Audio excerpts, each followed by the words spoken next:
Shalom, perkenalkan nama saya Filemon Lama dari kelas D PAK angkatan 2020 Nirim 10207877. Nah, di sini kita akan membahas masalah tentang permasalahan pendidikan di Indonesia dan pengaruh supervisi dalam meningkatkan kualitas atau hasil belajar. Dari permasalahan pendidikan di Indonesia yang saya pilih di sini yaitu sarana dan prasarana.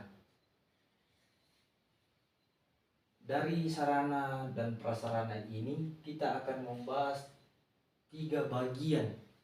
Dan yang pertama, masalah kurangnya sarana dan prasarana. Yang kedua, pengaruh supervisi dalam sarana dan prasarana. Dan yang ketiga, cara mengatasi permasalahan sarana dan prasarana. Langsung saja kita masuk ke poin yang pertama, yaitu masalah kurangnya sarana dan prasarana. Masalah umum di Indonesia saat ini adalah banyaknya sekolah yang jauh dari jangkauan dengan sarana dan prasarana yang kurang memadai. Dan masih banyak yang memperhentikan terhadap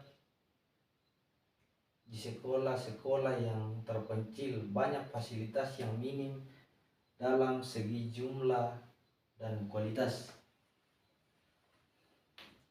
Kemudian fasilitas yang tidak memadai seperti ruang kelas yang bocor, kursi, meja, rak-rak, dan sejenisnya yang rusak dan sudah tidak layak untuk dipakai. Dalam hal ini, fasilitas kegiatan belajar tersebut dapat mengganggu proses belajar mengajar. Kemudian, kurangnya sarana dan prasarana di setiap sekolah terpencil menjadi masalah yang sangat penting.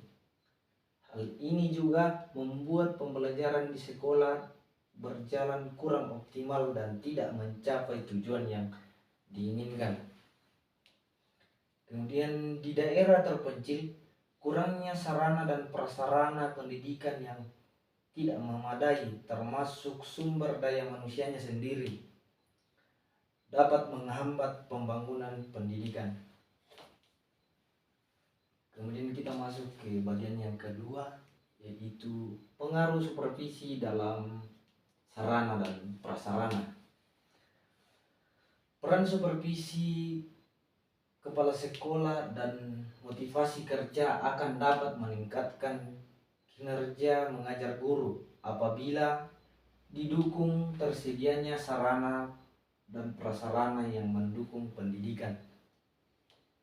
Dan kemudian supervisi dapat memberikan motivasi untuk memanfaatkan teknologi informasi untuk pembelajaran seorang atasan.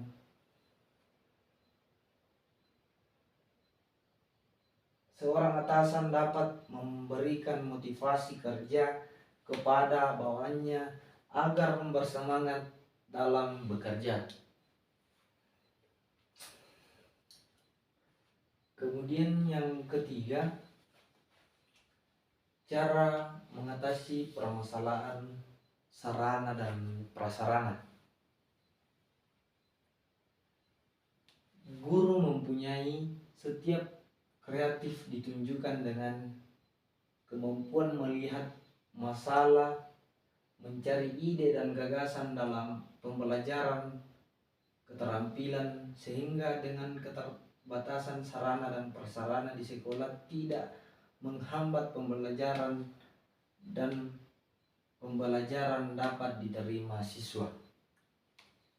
Kemudian guru harus mencari alternatif lain untuk melakukan pembelajaran dengan memperhitungkan atau mengubah metode pembelajaran dengan di luar ruangan, bisa disebut dengan lebih mengarahkan siswa untuk pembelajaran di alam luar dengan berdiskusi, bersama. Nah, itulah pembahasan kita dari sarana dan prasarana. Sekian dan terima kasih. Tuhan Yesus memberkati.